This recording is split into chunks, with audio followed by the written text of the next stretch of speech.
Turning. We may be live. Ah, You guys bear with me for a second. I'm going to go live over here too. Yeah. Ta-da!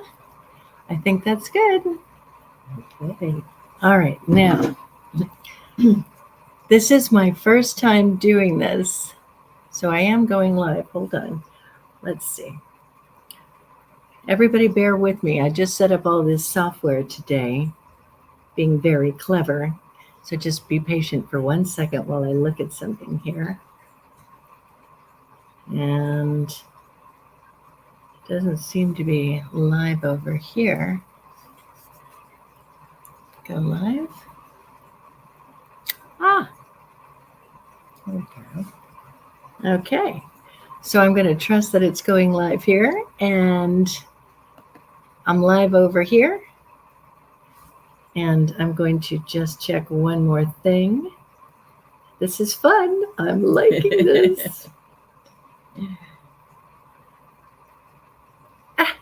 I am live on three. Count them three at once. That's I awesome. am live. I'm on YouTube, Facebook, and Instagram. Hello, everybody. Hello. Welcome to Conscious Mind Tripping. It's a Wednesday night, and here we are. And I have a special guest today. I know a lot of you are massively interested in past life regression. And my beautiful guest here, Saundra Cindy Bloom. Bloom, she has a book out that's called Footsteps Through the Sands of Time. And today we are going to be talking about all the different past life regressions that she's been doing and some of the amazing ways that it really helps to change the dynamic of your life. Really helps to understand. It's like, why do I keep being bothered by this? Or why does this keep happening to me? Sometimes it's not about you in this lifetime, sometimes it's about you in another lifetime. So before we get to Saundra, I'm going to just say any announcements that we have. I have not a lot of announcements right now, but I will say go to newmontcenter.net to the calendar page because we do have things that are coming up, like Golden Arrow is going to be speaking with Merlin. That's going to be amazing. And we have Karen Dilworth, who was my guest on Monday. She's going to be doing a business success workshop on Thursday, I believe like the 9th of May. That's going to be really good. It's like 2.5 hours. Well worth your time on that one. And it's not just going to be about business, it'll be about other things as well. And then Nick last night interviewed an amazing guest, Gina, on his mainstream metaphysics. So check out all those things on newmontcenter.net. And that's enough with the announcements because I want to get back to you. So thank you so much for joining me tonight. We met just recently, and I mean, you are a little wealth of information and just a whole bunch of things that you do. So I want you to introduce yourself with everything that the foundation of what you do. Okay. Basically, I use hypnosis. I use a light trance. When I have used a deep trance with my clients, many times they will feel the physical part of their death, and we do not need to feel that when we're having a regression. It's bringing people back to the root of whatever their issues are. It can be fears, phobias, anxiety, depression, weight issues, relationships. So we can understand why we're here. We can understand what our lessons are, what our purpose is. I will, my philosophy is that we life script before we come here.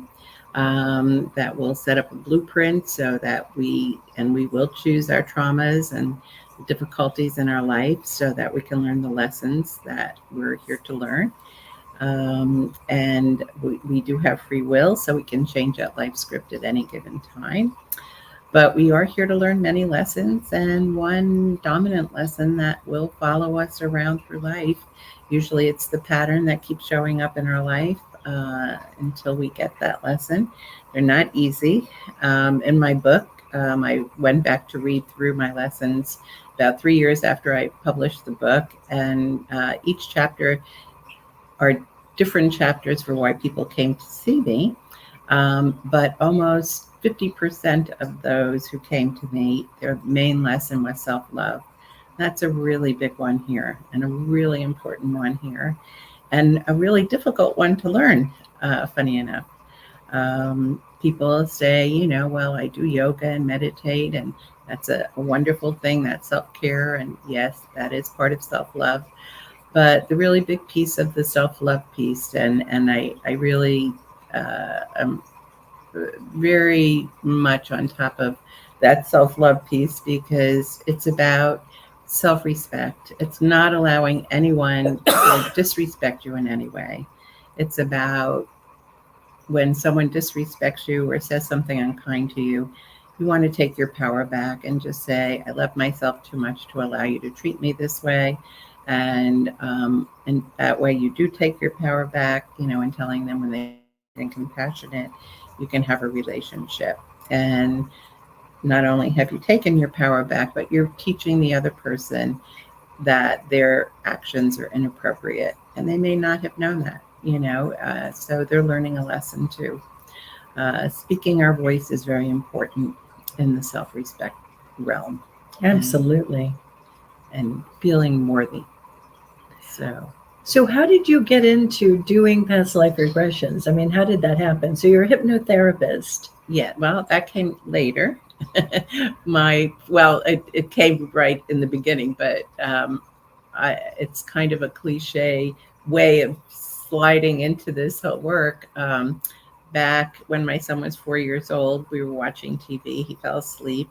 So as I went through the channels, Shirley MacLaine's movie came up on Out on a Limb.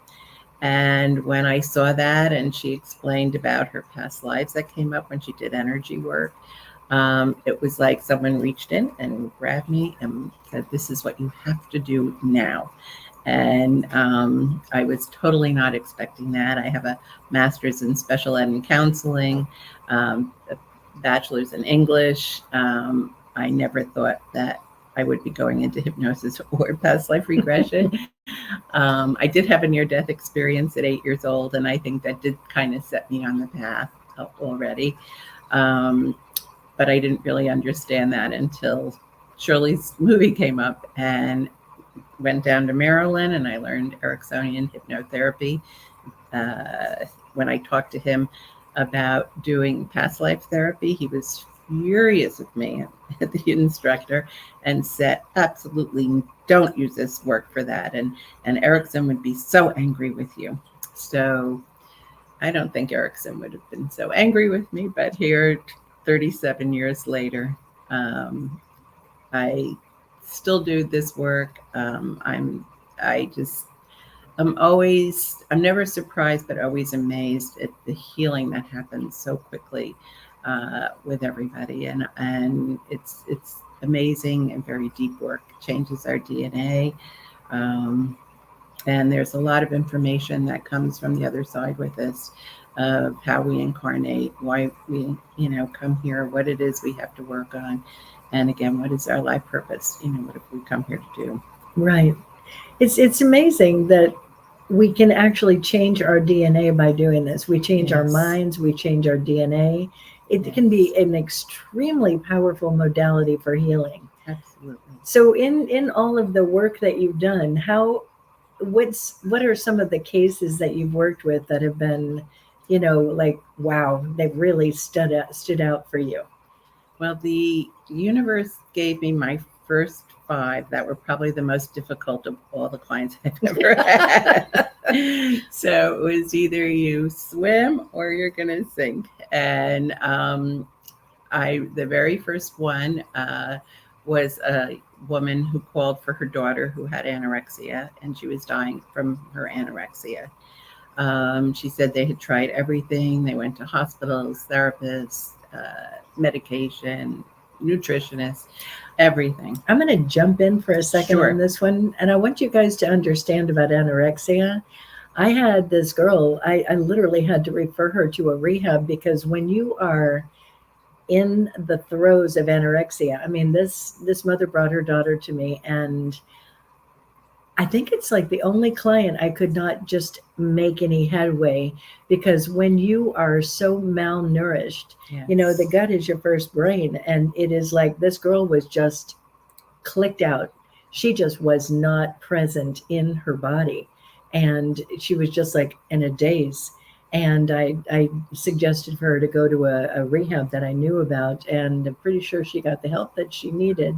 Okay. But when you're working with somebody with anorexia, I mean, you've got to find that miracle, because it is a very, very big deal. Well, you can imagine when she said that I was her last hope, how that made me feel when she was one of my first 5 clients that I ever had. So I said, I will do my best. I just prayed that it would work. And basically, I took her back to the root of her anorexia. I do a history intake before we start, and she told me that she kept using the word, she wanted to disappear, that anytime anyone would focus on her, that she just wanted to disappear or just fall through a hole in the ground. And that she was 19 when she came to me, and she had dropped out of college. She tried to go the first year, but whenever the teacher focused on her, she just couldn't do it. So she said even going to a restaurant, if the waiter asked her what she wanted and focused on her, she felt the same. Wow. It was, just paralyzing. And so we went back to the root of it, and she went back to a lifetime in the 1930s, I believe it was, where her father was a big director and would always ask her as a child to entertain all his friends, watch her tap dance and watch her do this and sing them a song. And she hated it, and she was so upset. And she went off to boarding school as she got older, and came back and decided she would go into the theater. And she started taking acting lessons and met her husband at the time there. And he wasn't her husband yet, but met him there, and they did get married, and she became a success. She actually came in the regression when she was coming down a staircase in a beautiful gown at a party, and she said she felt like a goddess coming down the steps. So I told her she could hold on to that feeling of being that goddess, that she still has the same soul and it can still feel that feeling. And apparently she and her husband would fight all the time. And she went over to the balcony with him to get in another argument, and he hit her. She fell off the balcony and died in that lifetime. And so there it was, if anybody focuses on me, I'm going to die. So she tried to disappear so people wouldn't focus on her. Wow. And she was killing herself that way. So when she came out, she was so excited that it wasn't like best actress, maybe best supporting actress at the time or whatever.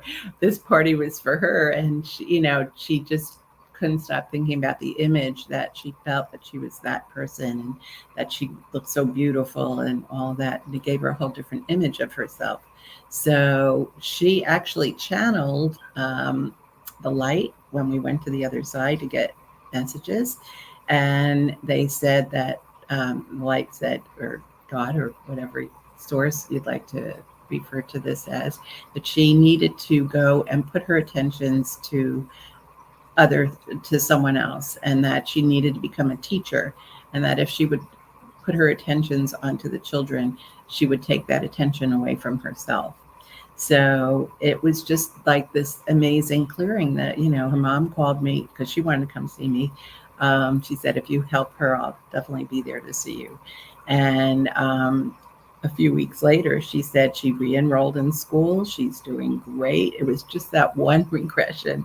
Wow. And I know that it happened that way so that the universe can tell me, or told me that this stuff really works. That's amazing. That was incredible. Yeah, incredible first one.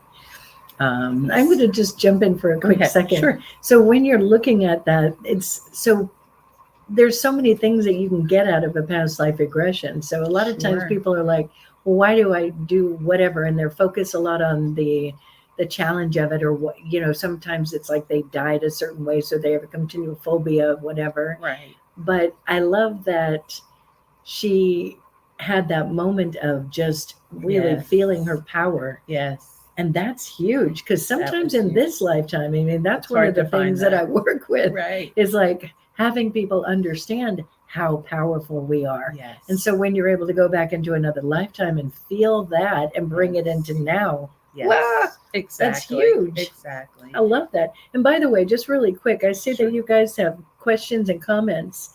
If you have any questions of our beautiful guest here, just put it in the text if you're on Facebook Live. Okay. So you were going to say more and I interrupted. No, I love when that happens. Many times we don't feel that in a past life either, and we may and bring that feeling of unworthiness or sadness or fears or whatever with us here to have to release in this lifetime as well. And we may choose a drama in this lifetime that was very similar to a drama we had in a past lifetime. And that's one of the things people sometimes feel like they're making it up, because a lot of information comes into your conscious mind is present with your subconscious mind when I do this work with you. So it does sometimes, it's hard to know where it's coming from. But at the end of a lifetime, I'll always tell you to, think about the life. And if you were to make it up, why that story? And most of us have pretty mundane stories. There aren't a lot of very exciting ones like the one she had, but that one had a, come through for its purpose, as well. And her mother was a whole other story. I think I'll save that one. She was a very interesting woman. So that was one, and so that was a big thing to me, to be able to get rid of a physical malady or illness. And I've had a few of those. Migraine headaches. I had a young woman, actually, which is a friend of ours, my son's friend's sister-in-law, who had terrible migraine. She had just given birth and she could not be with this baby. Yeah. And she had, so when I talked to her mother-in-law asked me if I could work with her at her other son's wedding. So I said, sure. We went to the room and she told me that during her menses, when she first got it at 13 years old, that's when they had started these migraine headaches, but she would get them once a month. And when she had given birth, she said it was like full blown. She could not get out of bed. It was like constant, such terrible, terrible pain. So once again, we went to the root of it under the hypnosis. And she went back to a lifetime in the 1800s where she lived on a farm with her family. Her mother died when she was about 8 years old in that lifetime. And she helped her father, continue on the farm. And when she became 13, her father raped her and she became pregnant. And she, within this shock of understanding she was pregnant from her father, carrying the shame that she had of what happened, she walked out on a cobblestone street and a horse and carriage hit her. She fell, hit her head on the cobblestone, and died carrying the shame of being pregnant and the rape of her father. When did it happen? When she was 13 years old. She started getting the migraines at 13 here, and the baby was full blown because she was pregnant, just had this baby. Wow. And so we did the release of all of that. And I do that with breath work and visualization. And no more migraines. Wow. It was that quick, Some of them are very dramatic like that, where you have like one session and boom, you're clear. But sometimes there's more than one lifetime that contributes to an issue or a physical illness. So I always ask at the end, how many lifetimes do you need to release from to clear that issue? And then we have an understanding of what that can be. So when something like that happens, people don't know about this. And by the way, Marcy, I see your question. I'm going to get to it in just a minute. When you're having an experience like that, I think sometimes people might be a little afraid of, I don't want to re-experience being run Right. over by a horse and buggy and Right. dying like that. How do you mitigate that? How does it So work? basically, we're watching this as a third person. Um, we don't look out from those eyes, so we're not experiencing as many senses that we would if we were in the body. And if somebody for some reason does experience it within the body, I just tell them to rise above the body and they can watch it from above. I just had that experience with a young man, and it takes them out of that situation where they can just watch it and be more objective about seeing what's going on than experiencing. I want them to experience the emotional part because we want to release that. That's the thing we don't want to carry with us, because there are emotional energetic blocks that cause these illnesses and cause these things that we finally need to get rid of. So once we can release those negative energetic blocks, then it clears that and the DNA goes back to normal and we can move forward. That's an interesting thing you put it like that, because it's in this lifetime as well. Yes. When people first start working with me, a lot of them have pushed those emotions over there. Yeah. They dissociate, and I'm just going to forget about them. I don't want to deal with those emotions, Right. not realizing those emotions are running the show. Exactly. So when they come in and they're working with me or they're working with you, Yes. we help them to be the observer of the emotions more Yes. than the person who is the kid in the back seat. You get to be Right. the adult and deal with the kid in the back seat. But, we've all been trained on a level how not to deal with the emotions. Let's just go have a drink. Right. Let's go do some drugs. Let's go watch a show on TV and Right. just numb out. Whatever all those different versions of it are. So Exactly. when you're able to be with those emotions in a way that is processing them out, that's everything. So Yeah. processing it out in a prior lifetime and in this lifetime, Yes. there you go. There you Yes. have it. Absolutely. That's powerful. And I do something if my client will allow me. Of course we have all these things from our past life that we bring forward, and if we release them, it really helps to clear it out. But we also have karma in this lifetime, and we've had experiences in this lifetime that add to that energetic. So once we pull that out, we still have the emotions from this lifetime to deal with too. So what I like to do with my clients then, if they will continue and go forward, is to bring them back to their early, let's say it's depression, to their earliest memory of being depressed. Sometimes it brings them into utero and they can start telling me about what their mother is saying, that she can't do this, she doesn't want to have the baby, and it's making her really sad. And so I role play with her and I pretend I'm the mother and I have her as the baby, because she had no voice then, to tell the mother, how does that make you feel? Tell her that it's making you really sad to hear that your mother doesn't want you, and then they'll repeat that. And then we're going to release that sadness of that baby too at that time.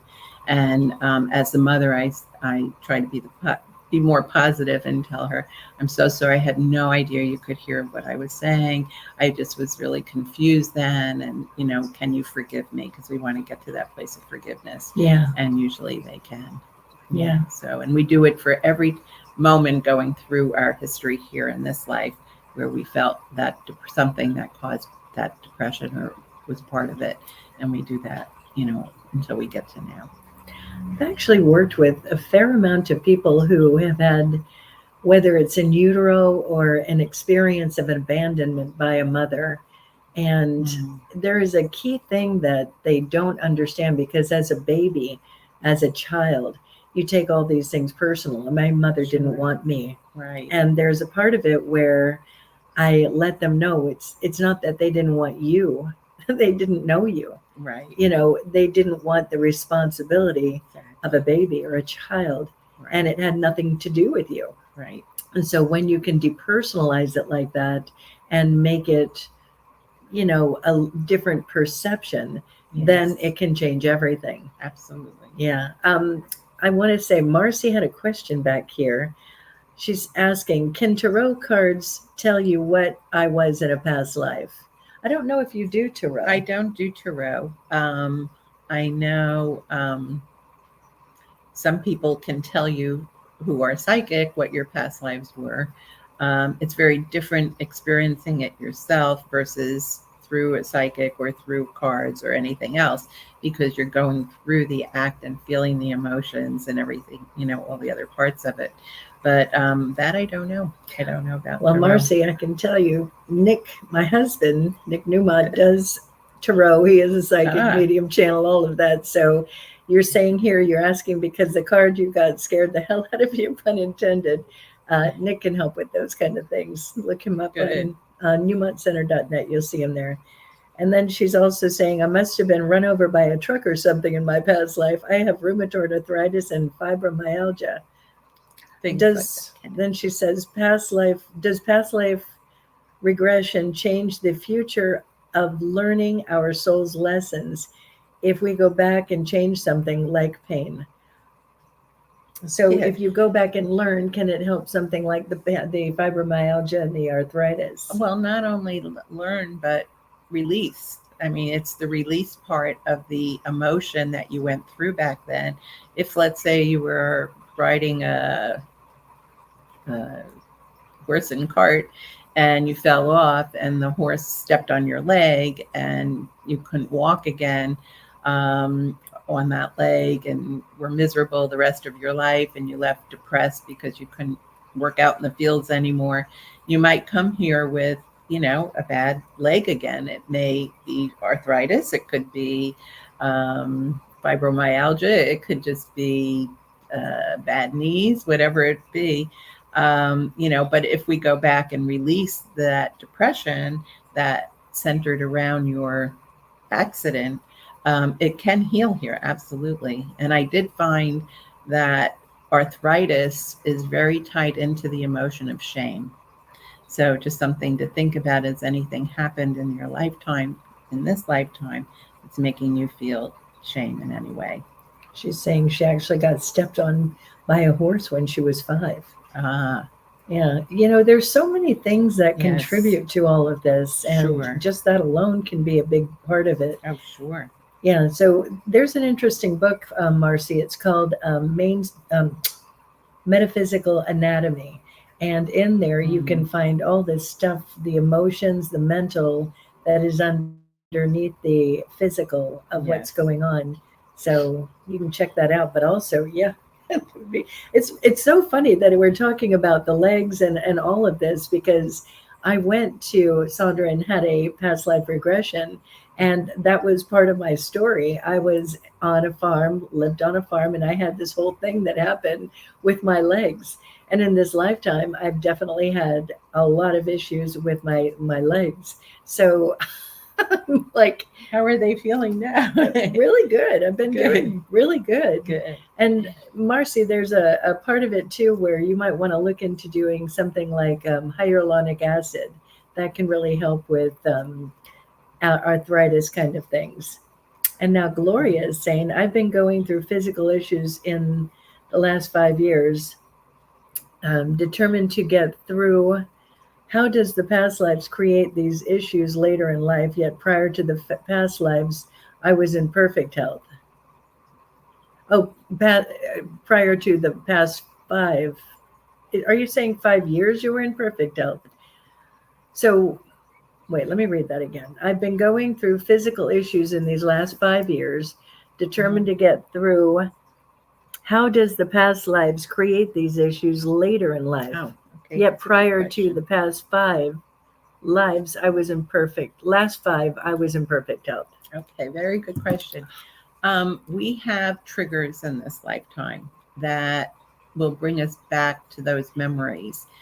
And your age is a trigger. So if you had an incident that happened to make you ill at the same age of, let's say you were 25 in a past life, and you became ill with pneumonia or something, that might have kept you in bed for a long time or what have you. It could have been, any illnesses or, that, made you sick for a while. When you're 25 in this life, it could trigger a response in your body to work on what happened at that time. Again, what emotion was tied into the illness back in the past life.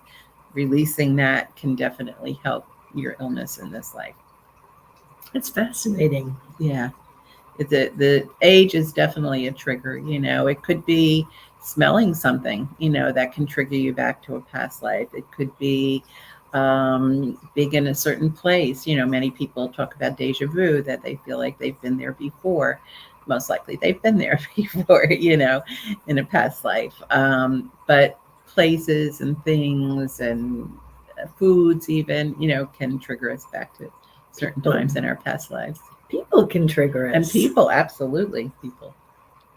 So she's saying, Marcy is saying, that's my entire spine and hips. I also grew up on a farm. Thank you for sharing your experiences and gifts with this knowledge! Exclamation mark. And then Gloria said, I had breast cancer in 2003 to 2006, which I knew you then. Good grief, we've known each other a long time. No cancer for 17 years now. Doctor just found another lump. Oh, well, you and I are going to talk.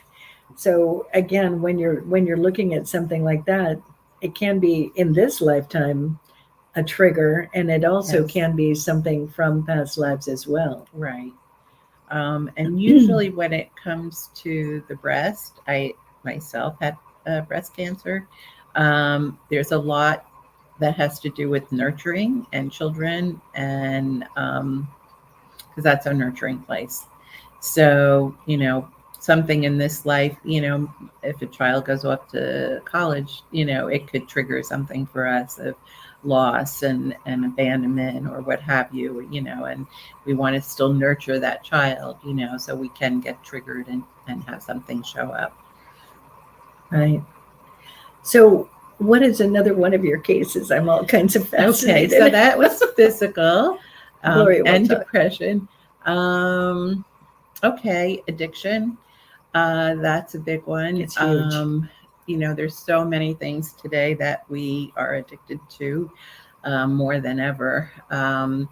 But whatever it is that we're addicted to, if we have an addicted personality in this life, almost always we had an addiction in a past life.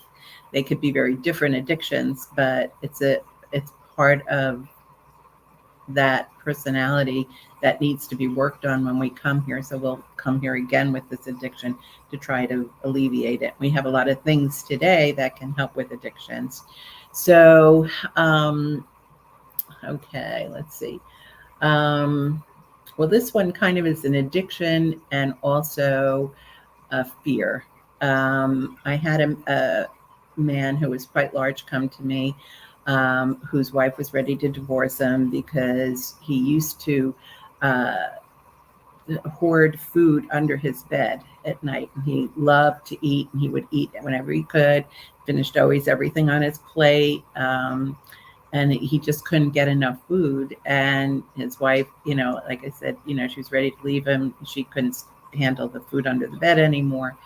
And he certainly had an addiction to food, but there was something deeper to it. So we went to the root of his addiction I don't even think we called it addiction. We just went to the root of his needing to have food around him at all times.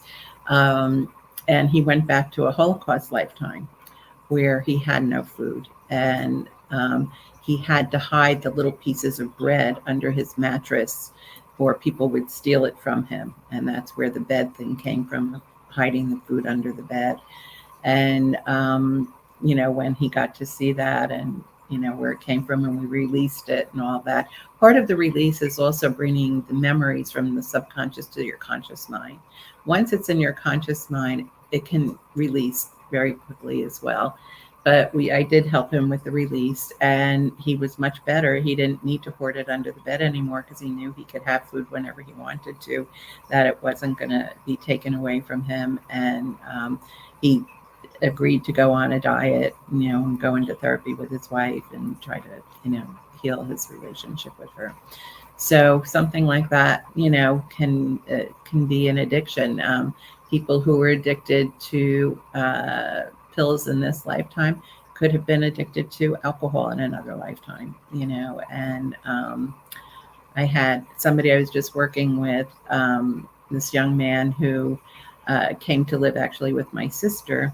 He had CP in this lifetime, and he wanted to know why he came here with his CP. And his father was a doctor in this life. And what is CP for people? Oh, that I'm don't sorry, know? cerebral palsy. Okay. His father in this life was an alcoholic and a doctor. And when he found out his child had cerebral palsy, he would beat him up. And he didn't want to have a child with cerebral palsy. And it was really the alcohol that, was doing this. And the mother also is an alcoholic, and she wasn't there to save him. So finally, when he was old enough to leave the family situation, he'd moved in with my sister, whose kids went off to college, and she was helping him. And there was an instant connection that they made. So it's also interesting how there are no coincidences. When we are with people who we're with, it's usually a reason for it. And so when he asked me, could he do this with me to see why he came in with CP, I said, sure. And he wanted my sister there so she could witness it too. And she, growing up, always had psoriasis very badly. And so when he went back to the root of his cerebral palsy, it took him back to a lifetime also, I think in the 1700s, where they lived in a little log cabin. My sister was his biological mother in that lifetime, which happens often. And his father was the same father. And in that lifetime, he was a raging alcoholic. And he came home one night and hit my sister in that lifetime, in the past life. She fell, hit her head on the hearth, and passed out, and her dress had caught fire. And the little boy jumped on the father to hit him, like, look what you've done to my mommy. And he was about 8 years old. He threw him down on the floor and stomped on his legs until they were broken, and left him and my sister to die in the fire. And in that lifetime, his father damaged him and his legs, and he agreed to come back as a doctor to try to heal him in this lifetime, but he didn't get the lesson, and he was abusive in this lifetime too. Wow. And so when I worked with this fellow, he was using crutches and had a pretty bad gait when he was walking. When we finished, it didn't take away his gait, his bad gait, but he didn't need his crutches anymore, Wow. which was a big to do. My sister, who just witnessed the regression, her psoriasis started getting better, and she didn't even have the regression. So hearing this story, it brought that story to her conscious mind, and her body started healing too. Whenever we have skin issues or diseases, many times we were in a fire, that probably caused it in a past life. So, it doesn't mean that it'll totally, if these issues are here in this life, they'll totally go away. Sometimes it's just a little bit of healing, sometimes it's a lot of healing. So we don't know until we get in there, how much. But it was, so he understood now with his father, and also he fulfilled his lesson. He walked away. He could walk away from his father in this life. And that father's going to be stuck with that shit. Right. He's got to still work on his, we talk about forgiveness, to me, one of the best answers for forgiveness is not condoning the act that someone does to you, but being able to release them from having to play that role for you any longer, and releasing yourself from having to be the victim any longer. And that clears your karma with them. They still have their karma they have to work on, but they don't have to come back with you and do it again. And I think that's an important part to really get. It's about your whatever that is. Right. And I've told a countless amount of people, there's a quote that I love. It's to forgive is to set a prisoner free, and to understand that prisoner is you. When you're letting go of somebody else's stuff, so many people want to hold on to that anger because, it's like, how dare you do that to me? Right. And when you're holding on to the anger, that creates in the body, and the other person has no idea.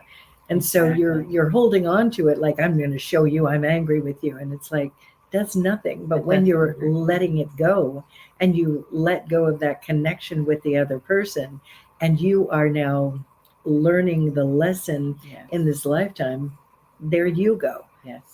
And I had a moment with my mother. There's past life regressions, and then there's like moments. My friend channeled my mother, oh, and my nice. mother is in wherever, and she said that she's looking back over her life, Yes. and she's doing like a past life review. yes. And in that past life review, this is my friend Lisa, and I know some of you have heard this before.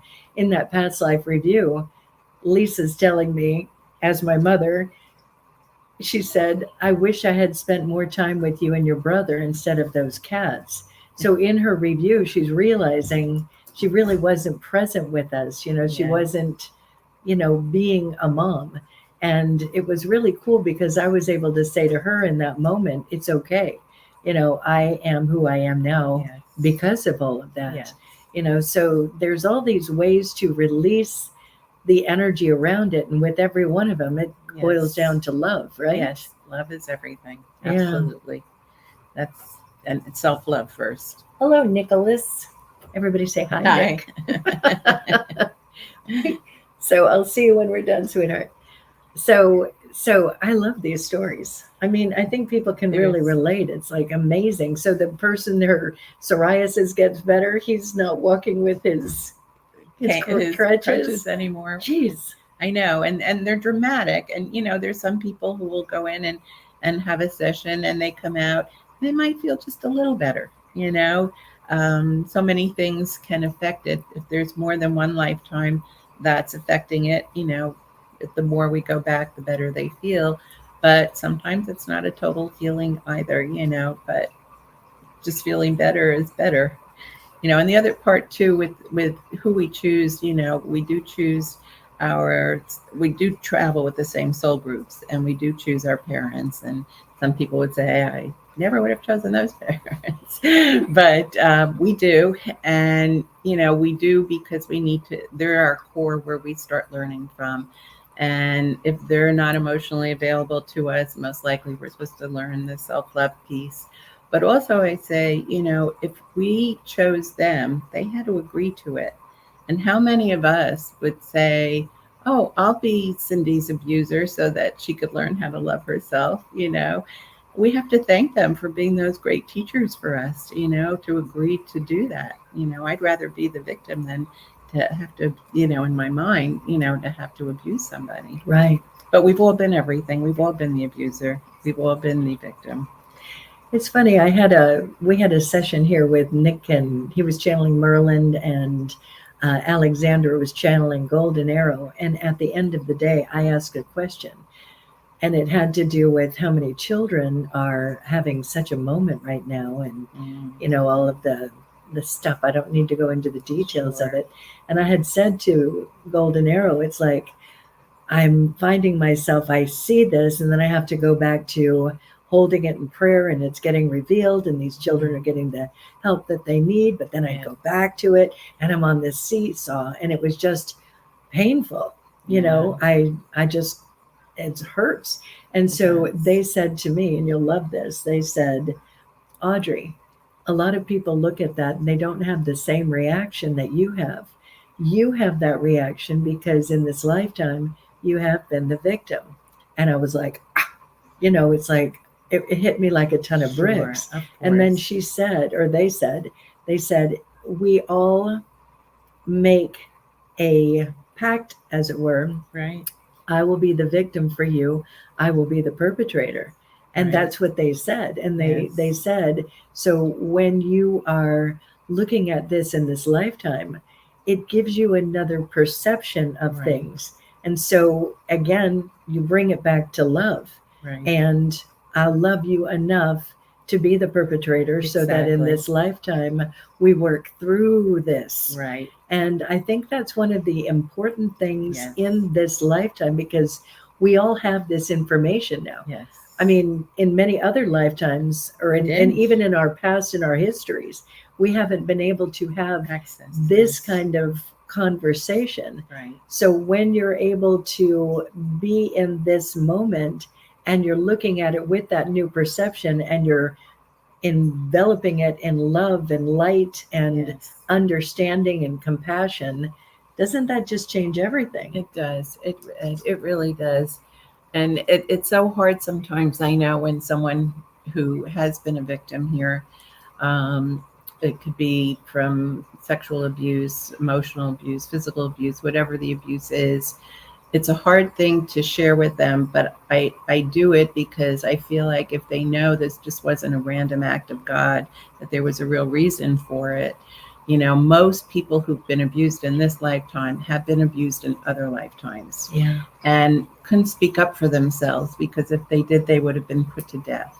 So they agreed to come back in this lifetime to go through it again, so they could finally use their voice to speak up for themselves and say, you can't do this to me anymore. Right. And that can look a lot of different ways, you know, to do that. If you can't voice it, you can write a letter to them, you could scream it from a mountaintop, whatever works. But I've recommended both. Right. With my clients who have had help. those kind of moments, it's like one way or another, Right. we're going to own that word. Right. So much of life, it's about owning your word in Yes. whatever way, shape, or form that looks like. And it's Yes. wildly important. Yes, absolutely. Absolutely. So So Marcy really wants to get what she wants to have a past life regression with you. So, oops, wait, go back here. Oh, wait, I'm looking at your comments over here. You do via Zoom. You can yes, I can Zoom regress anywhere. with anybody anywhere. Yeah. Okay, so we'll give you her contact information at the end. Thank you. So Is it, what were you going to say? I was just going to say, are there other questions? Would you like other stories? I've got a lot of stories. Your stories are incredible. Well, they are incredible.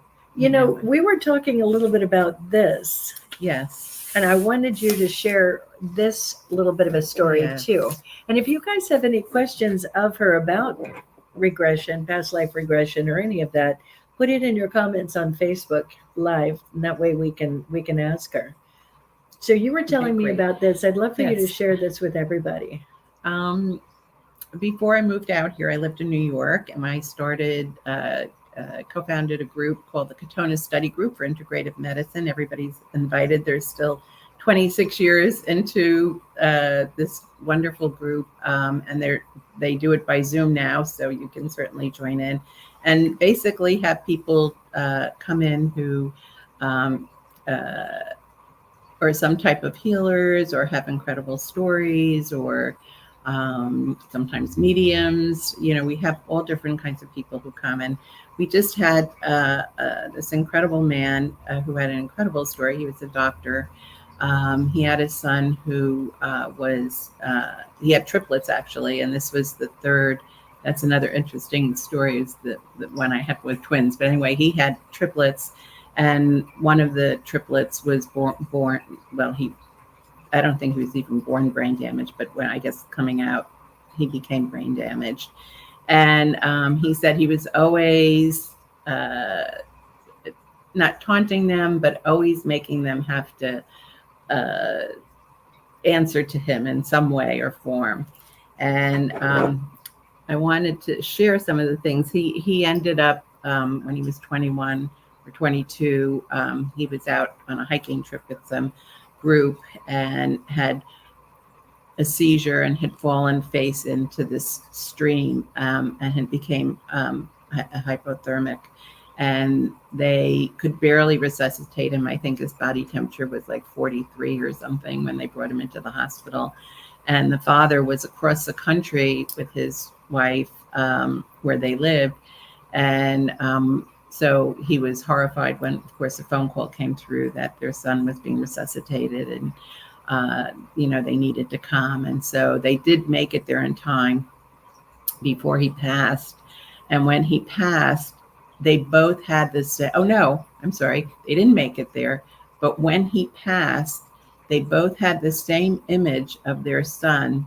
They said it was like an oblong shape with their son's face on the top. There were no limbs or anything attached to it, with a big smile on his face. And he said for himself, being a doctor and a scientist, that this he never would have believed it, thought he was delusional or what have you. But when his wife experienced the exact same thing in the same room, they knew that it was real, what they had experienced, that they actually saw their son's soul leave. Wow. And it wasn't the end of the story, because the son then wanted to talk to them about what it was like being brain damaged, what it was like, why he did all that he did, why he came in and agreed to come that way.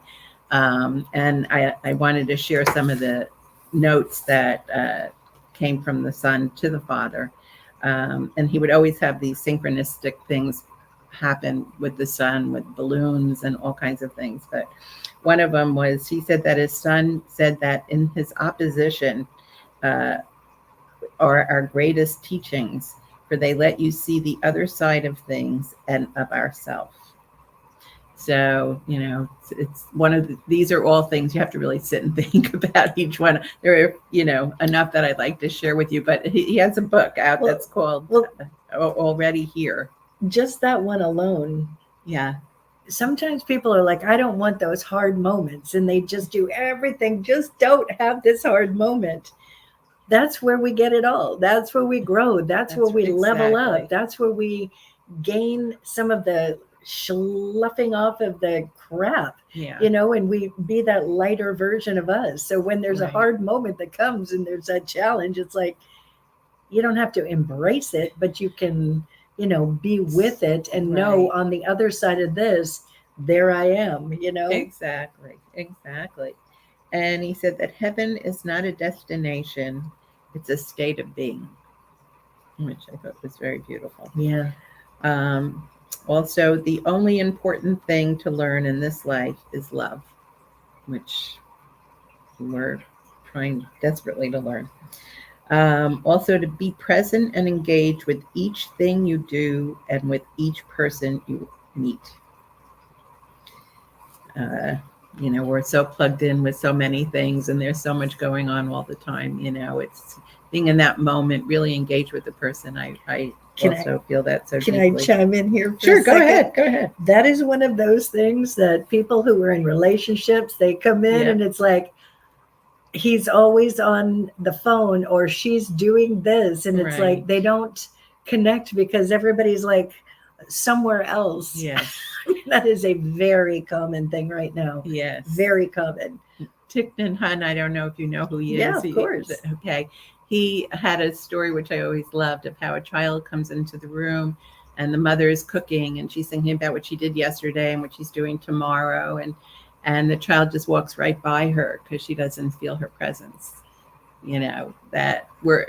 Do we not do that so often of, oh, what do we have to do later? And, oh my gosh, I should have done this yesterday. And it's pretty amazing. Also, when you work from your intuition, it all happens at once. So I'm not quite sure how he meant that, but it's so important to work from your intuition, from that intuitive place versus our heads, listen more to the intuition than our brains, although we have to do both, of course. But you have to be in your intuition in the present moment. In the present moment, exactly. Exactly. You have to be in that choice point. That's where God flows through. That's right. That's the intuition. So if you're thinking about the past or you're being in the past, whatever, there's not your intuition. If you're worried about the future, stressed about the future, whatever, there's not your intuition. That's right. Absolutely. And when you're open to the universe, it will send you signs. You must watch and listen for them, and more will come, especially synchronicities. And he had a whole thing with yellow balloons. You have to read his book. It's really good. By the way, it was called Already Here. Those born with handicaps, brain damage, and afflictions are filled with innocence and unconditional love. Mm. Yeah. And what great teachers they are for us in that way. And he said, God is the act of loving others. He needs the universe as the universe needs him. Mm. Yeah. Which is also so beautiful. And we need to separate in order to come together. So we could expand on that too. Right. But I want to, before our time is up, I need to hear about those twins now. Oh, okay. Okay. You said that about the twins, and I was like, what's that story? That was one of my favorites. I love when things happen, and it's such a new experience for me because I've learned so much from my clients. They've been my greatest teachers. So I had a little boy who was 10 years old who came to me who had ADHD, and he would come in, and he was a twin, and he would sit down with his mother, and he'd sit with his arms like this all the time, and I'd say, what's the matter? And he'd say, my sister karate chops me all the time, and she's so mean to me, and she calls me all these terrible names, and she's always kicking me. And the mother is like shaking her head, yep, this is true. So I said, I'm sorry, and I said, but we'll go to the root of I like to get the children's language before I take them there, because I want to make sure that their understanding of what it is. So I don't say, do you want to go to the root of your ADHD? I'll ask him, what do you think's going on? He says, well, I have a hard time sitting still in class, and he'll give me his. So I'd say, okay, let's go to the root of why you're having a hard time sitting in class. So he went back to these about 6 lifetimes with the ADD, and it kept getting better. Things were getting better for him, his mother was saying.